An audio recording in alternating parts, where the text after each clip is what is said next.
कैसा प्रार्थना करो? निरंतर। आपको मौका मिला, आप घर पे काम कर रहे हैं, 10 मिनट मौका मिला, जाके घुटने में जाके बैठ के और डैडी से बात किया। एक यहूदी के बारे में लिखा गया है, वो 3 टाइम प्रार्थना करता है। विश्वासी जो सच्चा जिंदा खुदा को जानता है, अपने आप से पूछो आप कितना टाइम प्रार्थना करता है? पूछो अपने आप से। अब आप ही उत्तर दो भाई, कितना टाइम प्रार्थना करता है? अब जिंदा खुदा को जानता है, वे जो प्रार्थना कर रहा है वो प्रार्थना पहुंचा भी नहीं, लेकिन आप जिंदा खुदा को जानते हैं जो आपके लिए अपना जान दिया। कितना टाइम आप प्रार्थना में करते हैं? नहीं पास्टर, पूरा दिन तो मैं व्यस्त रहता है, रात को बोलता है प्रभु तू जानता है मैं बहुत ही बिजी व्यक्ति हूँ, तू समझ सकता है, मेरी हालत को समझ सकता है, मैं तेरे से सब कुछ तेरे हाथ में देता हूँ। उसमें और प्रभु धन्यवाद, एक बार धन्यवाद दिया, दूसरे बार धन्यवाद देने से पहले आप कराटा मारने लग जाते हैं। बस वही आपको प्रार्थना जीवन है। लेकिन बाइबल विश्वासी, बाइबल आपसे कह रहा है निरंतर प्रार्थना में लगे रहो। आपने कुछ समय लग गया कि नहीं प्रभु से प्रार्थना करने के लिए? वो आपका समय, इस समय पे मैं प्रभु से प्रार्थना करूंगा, दिन को ये समय पे प्रभु से प्रार्थना करूंगा, रात को ये समय पे प्रभु से प्रार्थना करूंगा, दोपहर को मैं ये टाइम पे प्रार्थना करूंगा। आपने कोई समय अलग किया कि नहीं? प्रभु से समय अलग किया कि नहीं? डैनियल के बारे लिखा है, जब राजा का नियम उन लोगों ने गलत रीति से पास किया गया, फिर भी वो क्या करता था? उसके प्रार्थना के मुताबिक, आदत के मुताबिक वो क्या किया?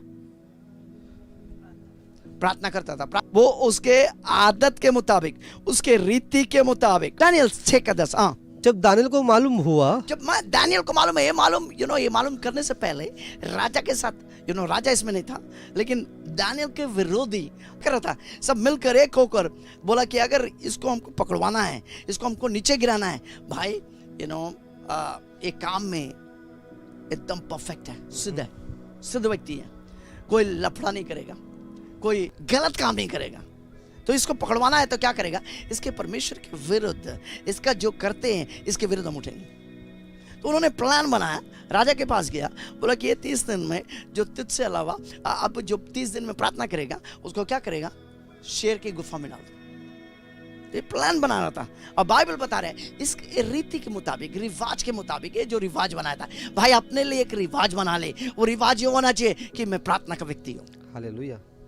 तुझे जब भी कोई देखेगा या ना देखेगा, तुझे एक प्रार्थना स्थल होना चाहिए, प्रार्थना का स्थान होना चाहिए। बाइबल बता निरंतर प्रार्थना में लगे रहो। जब दानियल को मालूम हुआ, जब दानियल को मालूम है, ये जो प्लान, ये जो योजना इनके विरुद्ध, शत्रु का योजना इनके विरुद्ध जो था, तब पता चला कि उस पत्र पर हस्ताक्षर किया गया है। हाँ, उस पत्र पर हस्ताक्षर किया गया, साइन किया गया। तब वो अपने घर में गया, जिसकी ऊपरौठी कोठरी की खिड़कियां, जिसके ऊपरौठी कोठरी की खिड़कियां यरूशलेम के सामने खुली रहती है, यरूशलेम के सामने खुली रहती थी। और अपनी रीति के अनुसार,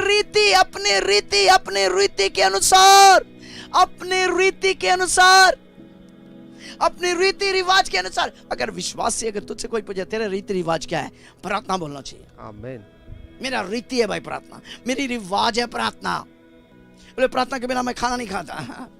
हालेलुया, हालेलुया। जब मैं उठता हूँ प्रार्थना करता हूँ, जब मैं सोने से पहले प्रार्थना करता हूँ, सोने के बाद भी मेरा मुंह चलते रहता है, खटिया पे लेटे रहता है, फिर भी मेरा मुंह चल रहा है।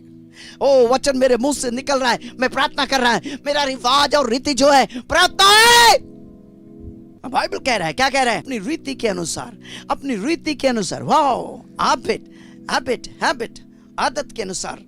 जैसे वो दिन में 3 बार, जैसे वो दिन में 3 बार अपने परमेश्वर के सामने घुटने टेक कर प्रार्थना और धन्यवाद करता था। घुटने टेक कर प्रार्थना और धन्यवाद करता था। वैसा ही तब भी करता रहा।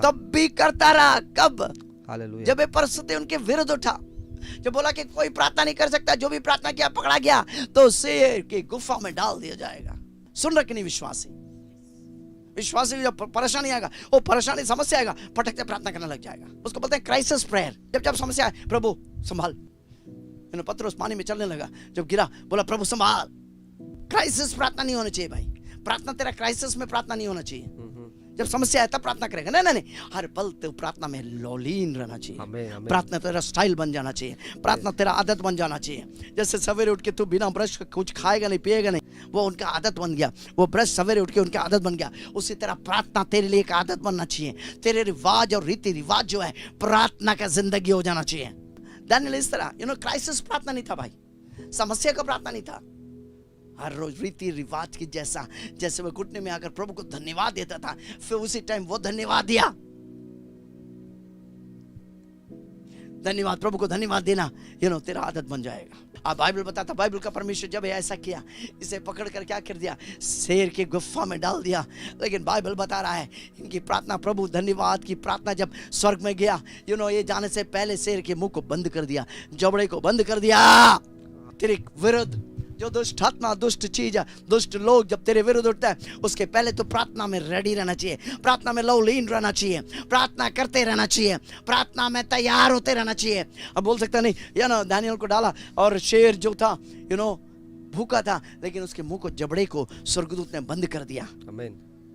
अब दानियल को सवेरे फिर क्या किया, राजा जाकर देखा और दानियल शेर के साथ सोया हुआ है।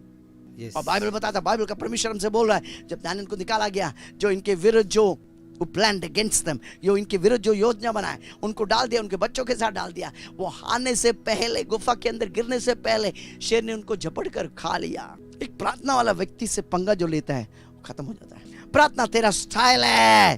पहले 5:17 क्या लिखा है, निरंतर प्रार्थना में लगे रहो। आपका जीवन टाइम मिला बस तुरंत जाके डैडी से बात करके आते हैं। डैडी को बोलते हैं, धन्यवाद डैडी, अब तक मुझे तूने क्या किया, संभाला।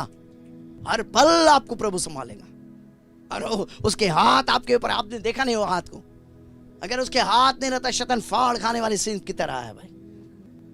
आपके खाने के लिए धन्यवाद देते हैं, बच्चों के लिए धन्यवाद देते हैं। जब जब मौका दिया जाके घुटने के बल गिर गया, आप प्रभु को बोला, धन्यवाद प्रभु, डैडी धन्यवाद, thank you so much that I know you, कि हम आपको जानते हैं डैडी। वो मिठास जो आपको डैडी के साथ है, वो मिठास कभी तेरे मुंह से जाने ना पाए, वो दिल से तेरे उतरना ना पाए। हमें